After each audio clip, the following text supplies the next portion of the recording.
Hello, friend. I am so pumped for today's episode because we're interviewing one of my good friends, someone that is on fire for Jesus and a rock star mama.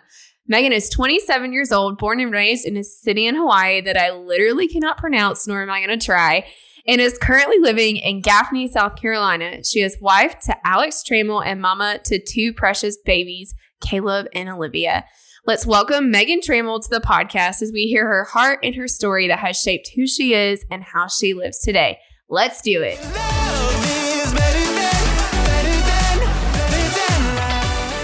Welcome to the Refined Sisterhood podcast. We are your hosts, Maddie and Kate, and we are here to chat about all things motherhood, faith-infused entrepreneurship, and lots of real life. We want you to leave feeling loved, encouraged, and a whole bunch of excitement for where the Lord has you right in this moment. We are so glad you are here. So grab your coffee, matcha, tea, whatever makes you happy, and let's hang out and indulge in some joyful conversations.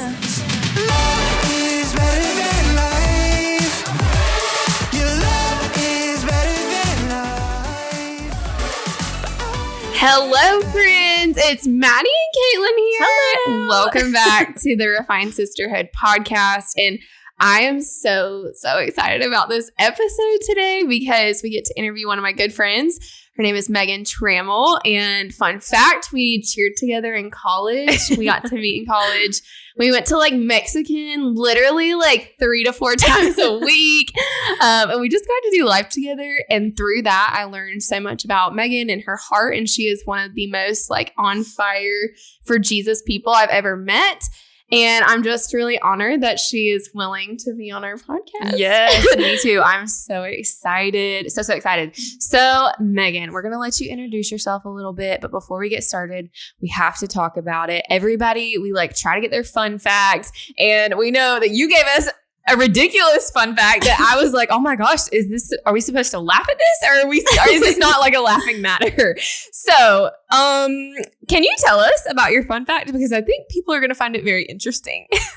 Yes. So, I was actually run over by a bus. Story. Oh my gosh. We were going Christmas caroling and my church decided it'd be a fun game. Let's all run around the bus. But first, they were supposed to put in park. Unfortunately, it was not in park. So everybody gets out of the bus and I'm running around the bus and all of a sudden, bam, the bus hits me. I'm laying on the ground. Oh my goodness, I just got hit by a bus. So it slowly rolls over my arm. I'm stuck into the bus. Miraculously, the bus stops. We're on a hill and I climb out from underneath the bus. That's how I got a funny nickname, Speed Bump. But oh my gosh. I had no broken bones and the Lord completely was there in the moment. It's honestly I haven't gone Christmas caroling since because don't blame you. PTSD. That is crazy. Did that not hurt? I think you got ran over by a bus. A full bus. It was wow. surreal. I feel like the Lord was in that moment. It was crazy, but my mom was freaking out more than I was. So I probably would too if my daughter got ran over by a bus. Yeah. I got a nickname out of it though. So that's hilarious. And that's a cool story. I got ran over by a whole freaking bus. Oh my goodness. All right, so Megan has such a cool story, her heart, her testimony, and when we were thinking about people that we wanted to bring on the podcast, Megan was one of those people that came to my mind because I do know a little bit about her testimony, specifically what she's going to talk about today, and I know that it's going to speak to a lot of women listening on this podcast, and so Megan, we're just going to let you run with telling your story and your testimony, and we're just going to sit back and listen. Yeah. Okay, so I am currently walking through motherhood, specifically in the little years. Unfortunately, I don't have my mom with me to share in these special moments. She died a year after I got married, but the Lord has been intentionally touching my heart in these moments where I feel like I need my mom the most. My mom was a tough woman. She was induced with labor by jumping on the trampoline with me. She was a gymnastics coach and a gym owner. I feel like we've all reached that point in pregnancy where we're just done with being pregnant. Yeah. So she jumped on the trampoline, induced my labor, and then had natural childbirth. And next day, after having natural childbirth, she was released from the hospital and went to work that very day. Wow. Crazy. She was so tough. And so watching my mom, the toughest woman I know, struggle to take her next breath, as I held her hand, I watched her take her last breath. And some days in the midst of intense grief, I would have to invite the Lord into that day and say, please, Lord, I need you today. And he would minister to my heart in the sweetest ways. While packing up some of my mom's things, I saw the dress that she wore to my wedding. And I felt the Lord immediately tell me that I needed to grab this dress because it was going to be important to my daughter one day. At this time, I didn't have any children. And fast forward to the birth of my son and the recovery, I had some serious complications and I was unsure if I was going to be able to have more children. There was a lot of fear and doubt in that postpartum season. And I feel like the Lord knew I would need that visual of the promise that he had for me. The dress was there as a visual representation of the promise that I knew that the Lord was going to bring me through. On the other side of this intense season of postpartum, I felt him minister to me in ways that I never would have expected. Fast forward to 4 years later, I was wearing that dress in my maternity pictures for the daughter that the Lord had promised to me. I was filled with so much thankfulness, wearing and standing in the promise of the Lord.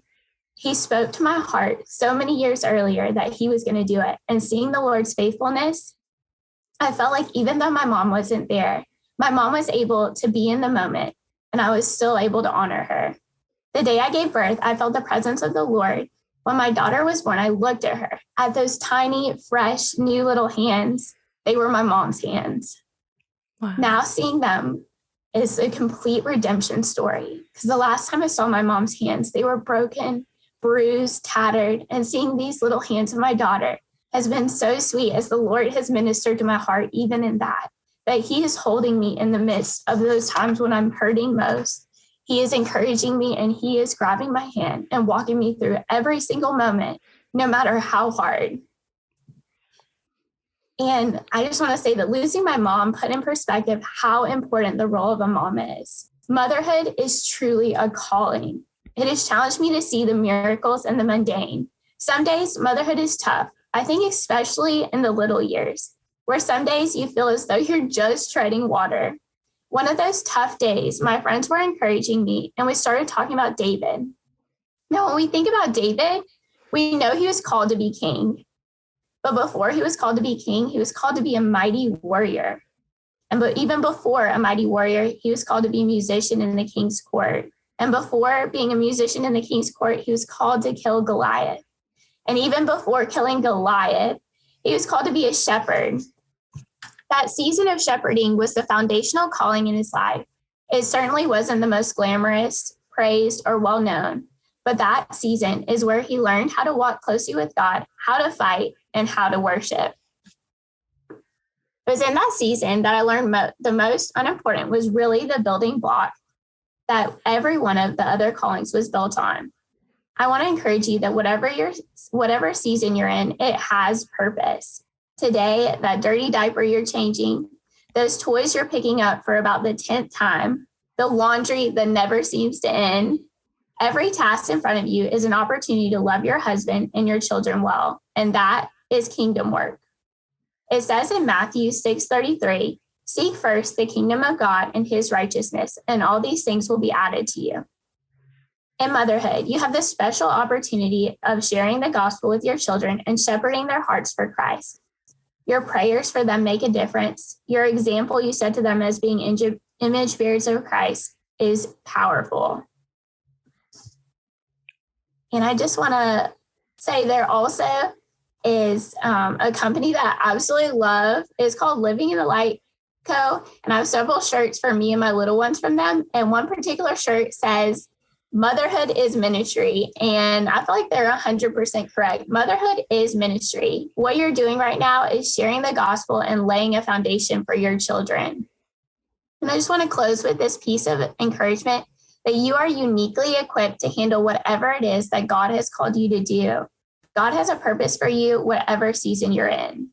Wow. That's so beautiful, Megan. Literally, you I don't know. You put words together so beautifully. And I just feel like it touched my heart because I can't imagine like what you went through with your mom, but the way that the Lord has been so faithful in like showing you like what you went through, like it has purpose, and that you are now a mom yourself and you're able to just pour out that love on your kids. And that just is so special. It's so special. Yeah. Like Kaitlin said, I was going to say the same thing about your words.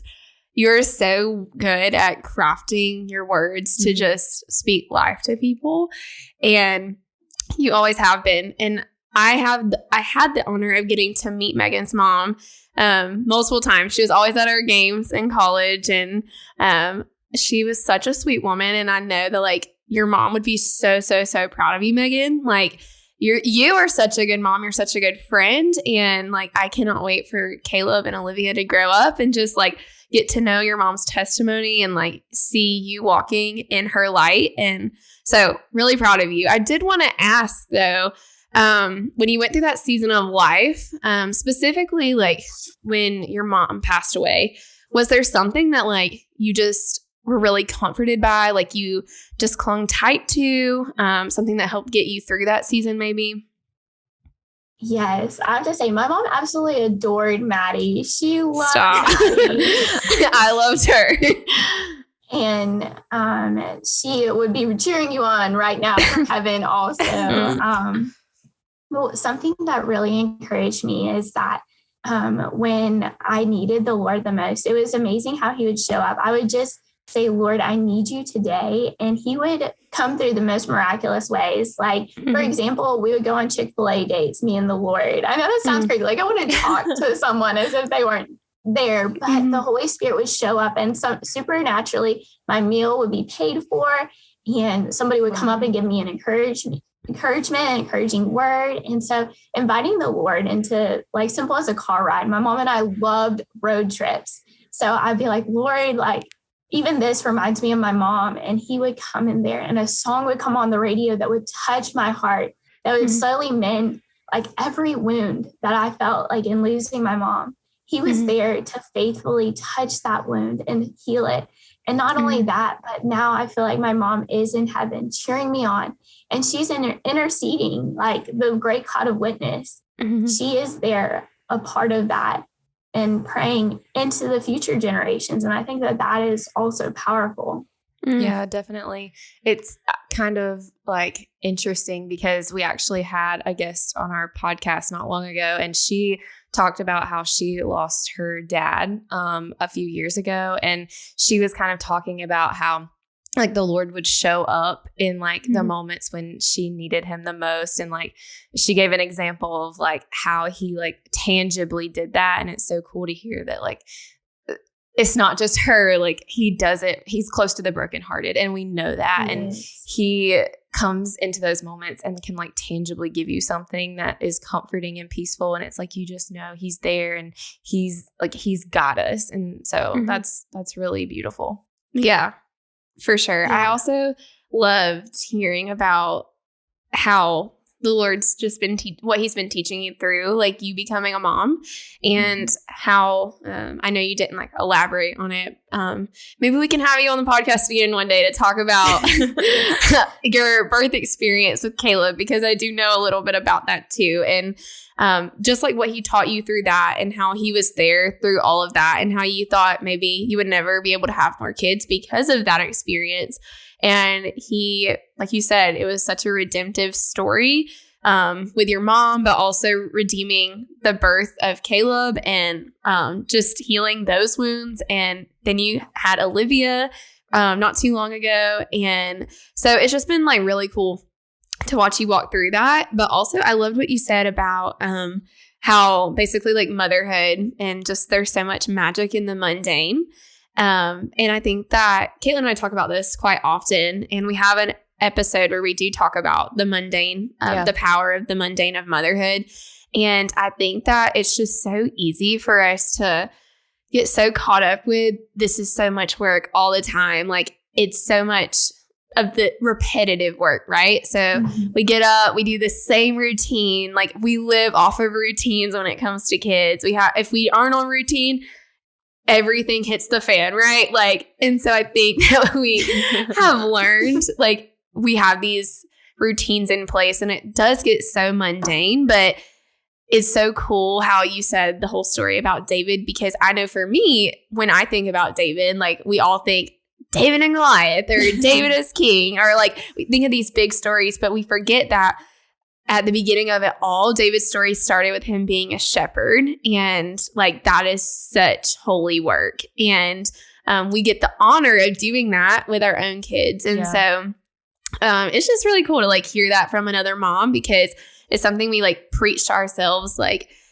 the power of the mundane, like in those moments of feeling like we're just being repetitive, stopping and being like, you know, it's really amazing that we get to stop and we get to clean up after our kids, or we get to change that. We had the honor of changing their diapers or turning on worship music and just dancing with it and listening to music. Like, we get the honor of doing these mundane things, and there is so much magic in that mundane. Mm-hmm. Yeah, I love that episode. I actually listen to y'all's podcast all the time while I'm doing the laundry, the dishes. It's amazing. What y'all do is speak so much life into women. And I am so excited about everything the Lord has for y'all. And talking about like the mundane, it's so hard, because I feel like so often the enemy will bring in those lies, like what you're doing is not important, or you're just doing this, whatever it may be. But I think that's why in my life, it's challenged me to cast every thought down that's not from the Lord. I have a really wise woman in my life, and she put it to me like this, and I love it. And now I'll think about this. She says, you know how when you go through a drive-through and they get your order wrong and you're like, wait, I didn't order that. It's just like that when a thought comes in from the enemy, and you need to stop right there and say, wait, I didn't order that. Anytime that thought comes in, I didn't order that. I love that. I do too. Wow. I'm going to be saying that to myself all the time. I'm going to get some thought. I didn't order that, God. No. No, ma'am. Got to go back and get what I actually ordered. I love that. Oh my gosh. That is, wow. I'm going to use that. I think I need a t-shirt that says, I didn't order that. I didn't order that. Wait, we can put that in our store. There you go. We're gonna make a cute little crop or t-shirt or something that says, I didn't order that. And then when everyone asks, we're gonna be like, what does their shirt mean? We're like, oh, we have a story for you. I love it. That is amazing. So I do want to, before you leave, there are 2 more questions I specifically want to ask you. One, talking about the mundane. For me, I know that there are tangible ways I've watched myself or been very intentional with stopping and trying to be really intentional in the mundane. So specifically for me, like every morning when I come in or when we wake up and we get Keegan up in the morning and go throughout our morning routine, one of the first things I do is like turn on worship music, because it doesn't matter how hectic I feel like our morning is. I feel like if I have worship music on, it allows me to be more intentional with my morning with Keegan. But also it just allows me to just recognize like what I'm doing is very holy work, kingdom work, like you were talking about. Is there something that you feel like you've realized through motherhood that has like helped you be able to just be more intentional in the mundane? Yeah. So something that I do is I like to, in the beginning of the day, just before I even let my feet touch the floor, I just ask the Lord, please, Lord, don't let me miss anything that you have for me today. Like, for example, with Mother's Day, I was like, yes, I'm going to sleep in. That's going to be amazing. No. What if it's 6 a.m.? Girl, same. Same. Yeah, girl, you're not same. alone.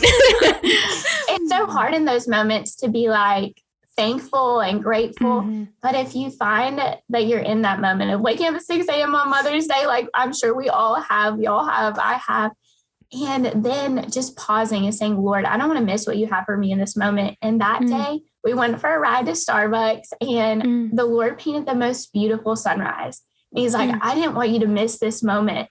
I didn't want you to miss out on a single second of Mother's Day. Wow. So I got to celebrate all day long, but just inviting him and having that perspective of like, Lord, what is it that you have for me in this moment right here, right now? I don't want to wish away today for tomorrow. I want to be present right here. That's incredible. That was really good. That's so cool. Like, I don't know. God is so like, he's so intentional in every single thing that happens. And like, I'm such a big believer in like, there are no coincidences or accidents. Like every single thing is lined up the way that it's supposed to be because of God. And like, that is so cool that like, he was like, hey, little baby, wake up, wake your mom up because it's time to see the sunset. Who needs to sleep in? Or time to see the sunrise. Like, that's so beautiful. Yeah. And then you got to treat yourself with some coffee. Like everybody loves Starbucks.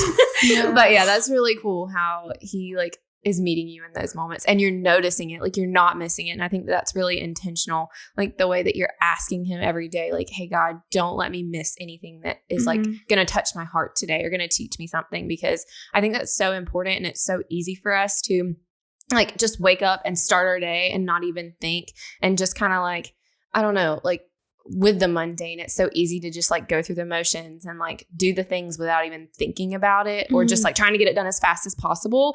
But in reality, if we would just like pause and like look at what's going on, it's like there are little miracles in every single moment. And me and Maddie are like firm believers in that. And that's just so cool. Yeah. So cool. I love that you said that too, because for me, that's something that I feel like I need to work on specifically. I try to be super intentional in the mundane, but every single day, like there are times up until like a week ago, Keegan has not slept through the night in a year, and he's almost a year old, as in like 2 weeks. And I was like, if he could just sleep through the night by a year old, like that would be amazing. And I know in those moments of having to wake up at 3 a.m. on the dot every single night, I'm like, oh no, Jesus, I need sleep. Like I need to sleep through the night. But instead I have seen where I have in those moments been like, I get to do this. Like the Lord has called and equipped me to be Keegan's mom. I get to wake up at 3 a.m.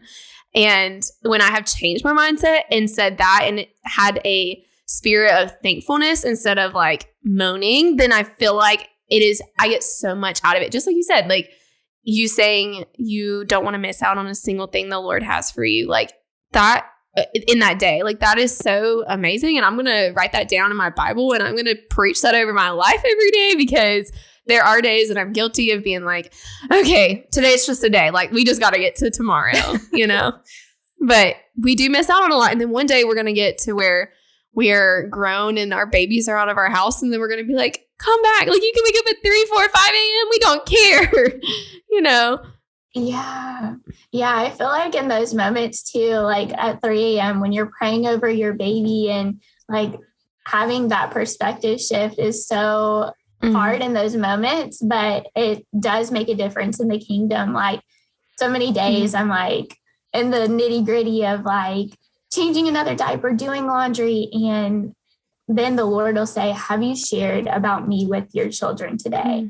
And I'll be like, whoa, Lord, I haven't even mentioned your name yet. Like I need to encourage my little children and share the gospel with them, because it's so important. Like these are unreached souls for you, Lord. And I want to share the gospel with them and have them grow up to be mighty men and women of the Lord. And that's my heart's desire. Yeah, I love that. That's so important. Literally, the ministry, it's like you said, the shirt that you were talking about, like motherhood is ministry. I remember last Mother's Day when I was pregnant, I remember I had this really, really wise woman at church. She spoke on just motherhood in general. And I remember her saying like, you know, you can go to work, you can do all the things, you can have all these people that you want to pour into, but like your family is your first ministry, and you don't want to miss like those early moments in their lives. And even like your husband is your ministry, your kids are your ministry. Like you don't want to like miss those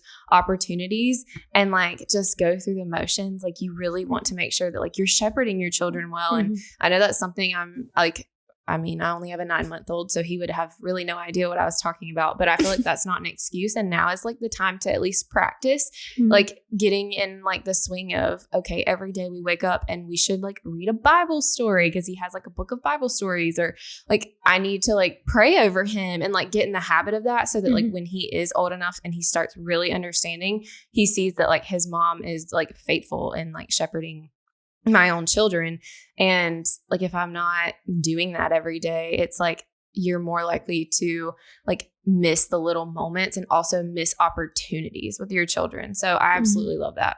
Yeah. So good. I feel like, Megan, you have said so much encouragement and advice, and you've spoke, I know, to my heart and probably Kaitlin's. Yeah, absolutely. But if you had to wrap up all of this, or if you have something else that you haven't said as encouragement, what is one thing that you think you can leave our listeners with, whether it's encouragement, advice, wisdom, whatever you felt like you needed, specifically maybe during the season of like your mom passing away and you becoming a mom, or maybe in the season that you're in right now?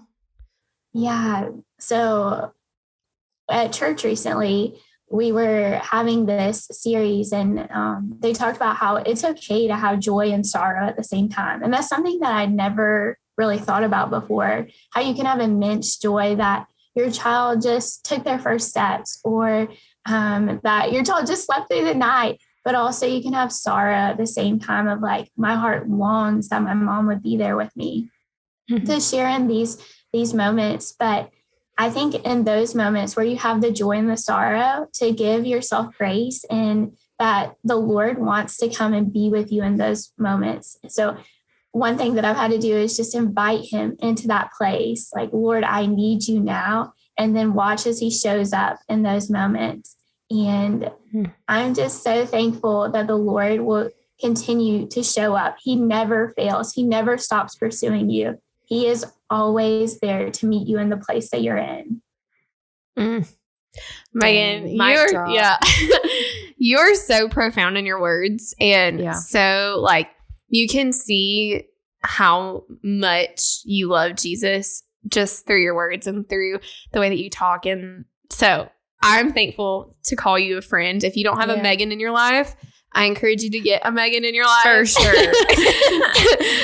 Let someone speak wisdom into your life, because I feel like it's so important to have friends like you who just, you know, your Bible, your heart, it screams, I want to live for Jesus. And that's is so cool. And it's nice to have a friend who can like pour into, like, I feel like I've learned today and I've been taught today, and I got to go and apply, because it's like, I knew some of these things and I'm not doing them, and she's reminding me. And so it's been great to have you pour into us today.